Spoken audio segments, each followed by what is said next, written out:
안녕하세요. 안녕하세요. 만나서 반갑습니다. 여러분들과 식품위생을 같이 공부하게 될 김지연입니다.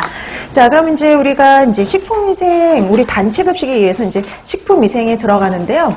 식품위생도 뭐 기본적으로 단체급식과 동일한 수업 방식을 따른다라고 생각해 주시면 될 것 같아요. 자, 우리 이제 식품위생도 이제 그 단체급식과 마찬가지로 다른 전공 과목에 비해서 조금 이제 중요도가 떨어지죠. 아무래도 뭐 이제 영양학이나 그 영양 교육이나 이런 쪽보다. 자, 그래서 이 식품위생 같은 경우는요, 8점이 나오기도 해요. 근데 요즘 최근에는 계속 6점이었어요.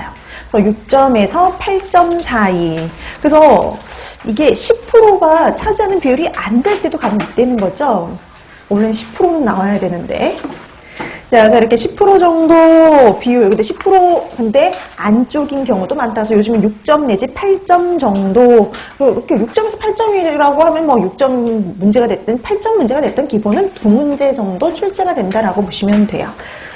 자, 근데 이 2문제가 어디서 나오느냐? 그 4가지 영역에서 나오는데요. 여러분 이제 이 공청회 자료를 보면 4가지 영역으로 식품위생학을 나눠놨습니다. 그래서 그나마 그래도 다행이죠. 원래는 뭐 그 영양사에서 해야 될 내용은 더 많기도 하고요. 그러니까 뭐 이제 보는 곳마다 좀 다르긴 하지만 그래도 좀 줄여주긴 했죠. 근데 그 줄여준 것도 있긴 하지만 거기서 또 이제 봐야 될 것들이 꽤 있습니다.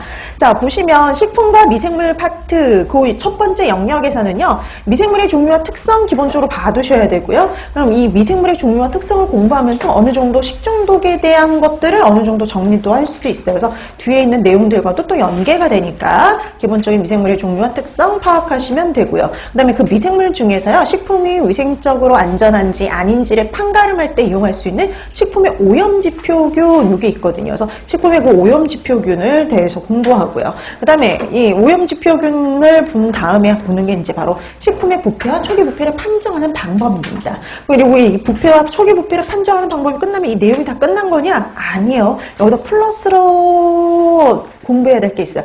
여기보다 더 자주 나오는 문제들이 있어요. 그게 바로 뭐냐면요. 부패를 방지하기 위한 보존법과요. 그 다음에 이런 미생물을 사멸하기 위한 살균 소독법이 있는데 오히려 그쪽에서 시험 문제가 더 자주 출제되는 표현이에요. 자, 그 다음에 이제 두 번째 영역으로 들어가면은 식중독 및 곰팡이 독소, 식품 첨가물과 관련된 내용들이 시작이 되는데 이 파트가 제일 중요해요. 그러니까 여러분 우리 영양사 시험에서도 마찬가지거든요. 영양사 시험에서도 요 식중독 파트가 제일 중요하듯이요. 영양교사에서도 마찬가지예요. 식중독 요 파트가 가장 중요하고요. 제일 시험 문항수도 제일 여태까지 많이 나왔던 파트라고 생각을 해주시면 됩니다. 자, 그래서 이 식중독에서는 가장 기본이 뭐냐면요. 원인, 증상, 예방법을 파악해두는 게 가장 기본이다라고 보시면 돼요. 그 다음에 식품 첨가물에서 파악해야 될 거는 규격과 기준. 그래서 가장 기본은 용도예요. 어떤 용도로 뭘 이용하는지, 어떻게 사용해야 되는지 그런 것들을 봐두시면 됩니다. 자, 여기 원래는 5%. 그 다음에 세 번째 영역하고 네 번째 영역을 보시면요. 세 번째 영역은 감염병, 기생충, 위생동물 파트인데요. 이 4가지 영역 중에 가장 중요도가 떨어지는 파트라고 얘기를 할 수가 있어요. 그래서 여기는 조금 다른 데보다 간단하게 봐두셔도 되는 파트예요. 자, 그래서 감염병, 기생충, 위생 동물 파트인데요. 그래서 경고감염병, 인축공통 감염병의 원인, 증상, 예방법, 그 다음에 기생충에 대해서도 마찬가지. 위생동물 어떤 피해와 피해를 주는지 그리고 예방법을 봐두시면 되는데요. 가장 시험 문제 안 나오는 파트라고 보시면 됩니다. 실제로도 뭐 영양사 시험이나 이런 쪽에서도 제일 중요도가 떨어지는 파트예요.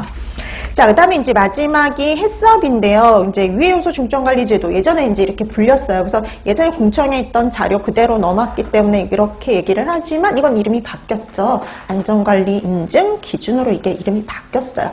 예전엔 직역을 해서 해썹, 하자드 어널리시스, 크리티컬 컨트롤 포인트라고 해가지고 그냥 직역을 해서 유해요소 중점관리제도 이렇게 얘기를 했지만 이제는 의역을 해서요. 안전관리 인증 기준이라고 써요.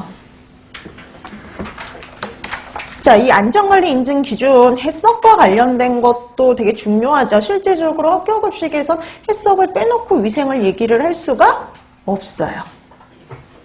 근데 요즘에는 또 이게 그 영양교사에선 시험이 좀 안 나오고 있단 말이죠. 영양사도 그렇고 어디나 해석은 꼬박꼬박 시험 문제가 나오고 있는데 그 영양교사에서는 한동안 여기서 시험 문제가 출제가 되지를 않았어요. 그래서 이 해석 파트는 근데 원래는 제일 중요한 식중독과 함께 가장 중요한 파트 중에 하나라고 보셔야 돼요. 해서 이 해석과 관련해서는 7원칙, 적용 순서 12단계, 그리고 지원